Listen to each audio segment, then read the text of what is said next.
Selamat sore.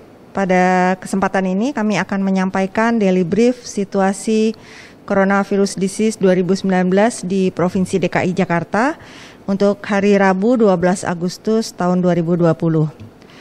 Untuk perkembangan tes di DKI Jakarta, pemerintah Provinsi DKI Jakarta melakukan tes PCR secara masif untuk menemukan kasus baru secara cepat dan agar dapat dilakukan isolasi atau perawatan secara tepat kepada penderitanya sehingga memperkecil potensi penularan di DKI Jakarta. Berdasarkan data terkini, Dinas Kesehatan Pemerintah Provinsi DKI Jakarta dilakukan tes PCR pada hari ini sebanyak 4.936 spesimen. Dari jumlah tes tersebut, sebanyak 4.117 orang dites PCR hari ini untuk mendiagnosis kasus baru dengan hasil 578 positif dan 3.539 negatif. Dari 578 kasus positif tersebut, 201 kasus adalah akumulasi data tanggal 10 dan 11 Agustus yang baru dilaporkan. Untuk rate tes PCR total per 1 juta penduduk sebanyak 44.936. Jumlah tersebut adalah dari orang yang dites PCR sepekan terakhir sebanyak 46.360. WHO menetapkan standar jumlah tes PCR 1.000 orang per 1 juta penduduk per minggu, dan berdasarkan standar WHO tersebut, Jakarta harus melakukan pemeriksaan PCR minimum pada 10.645 orang per minggu. Saat ini jumlah tes PCR adalah setiap pekannya adalah 4 kali dari standar WHO untuk DKI Jakarta. Tes PCR di Jakarta dilakukan melalui kolaborasi dengan 54 laboratorium pemerintah daerah, pemerintah pusat, BUMN, dan swasta. Pemerintah Provinsi DKI Jakarta memberikan dukungan biaya tes kepada laboratorium BUMN dan swasta yang ikut berjejaring bersama dalam pemeriksaan sampel program ini. Untuk kasus COVID-19 dapat kami sampaikan, penambahan kasus positif pada hari ini sebanyak 578 kasus. Adapun jumlah kasus aktif di Jakarta pada saat ini sebanyak 8.925 orang. Mereka termasuk orang yang dirawat di rumah sakit atau diisolasi. Sedangkan jumlah kasus konfirmasi secara kumulatif di Jakarta sampai hari ini sebanyak 27.242 kasus. Dari jumlah tersebut, 17.349 orang dinyatakan telah sembuh dengan tingkat kesembuhan 63,7% dan 968 orang meninggal dunia dengan tingkat kematian 3,6%, sedangkan tingkat kematian Indonesia sebesar 4,5%.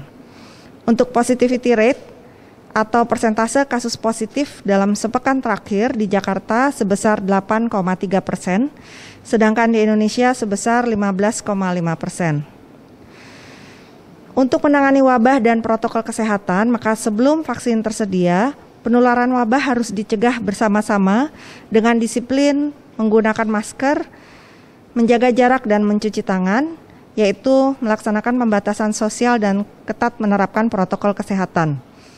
Perlu diingat untuk memperhatikan dan menjalankan prinsip-prinsip sebagai berikut, yaitu tetap tinggal di rumah dan tidak keluar bila tidak ada keperluan yang mendesak, selalu jalankan 3M, memakai masker dengan benar, mencuci tangan dengan sabun dan air mengalir, dan menjaga jarak aman 1,5 sampai 2 meter. Kemudian seluruh kegiatan yang diizinkan beroperasi harus dalam kapasitas 50% dan menjalankan protokol kesehatan dengan ketat. Ingatkan selalu sesama kita untuk menerapkan protokol kesehatan. Untuk bersatu melawan stigma dan diskriminasi, maka kita harus waspada karena stigma dan diskriminasi ini dapat menyebabkan dampak negatif kepada kondisi kesehatan mental hingga menurunkan imunitas seseorang untuk melawan virus COVID-19. Jadilah pribadi yang mampu membangun rasa gotong royong, rasa kebersamaan, dan empati kepada sesama yang terdampak COVID-19, dan berupaya membangun hal-hal positif untuk mencegah stigma dan diskriminasi. Berikut hal yang dapat dilakukan, Yang pertama, jangan berbagi ketakutan diri, kepanikan, apalagi yang memojokkan mereka yang telah dites positif, tenaga kesehatan, dan pihak lain yang bekerja untuk mengatasi wabah ini. Yang kedua, tunjukkanlah kepedulian, kasih sayang, dan empati kepada orang yang diketahui terkena virus ini. Kita dapat memberikan penguatan, berikan motivasi, pesan nasihat, atau video call bersama keluarga. Cari tahu lebih banyak tentang COVID-19 dari sumber yang terpercaya. Pelajari apa yang perlu dilakukan untuk melindungi diri, keluarga, dan masyarakat. Jangan terjebak pada berita hoax atau informasi yang keliru. Lebih baik cari fakta agar mengurangi ketakutan dan kecemasan. Bantulah keluarga, tetangga, dan masyarakat untuk mendapatkan akses pertolongan medis bila mengalami gejala-gejala terpapar COVID-19. Bila keluarga atau masyarakat mendapat stigma dan diskriminasi, lakukan pendampingan dukungan psikososial untuk mereka.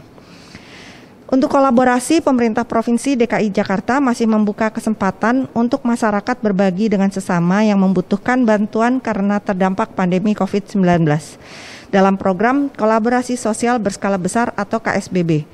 Masyarakat dapat memberikan bantuan berupa bahan pangan pokok, makanan siap saji hingga uang tunai.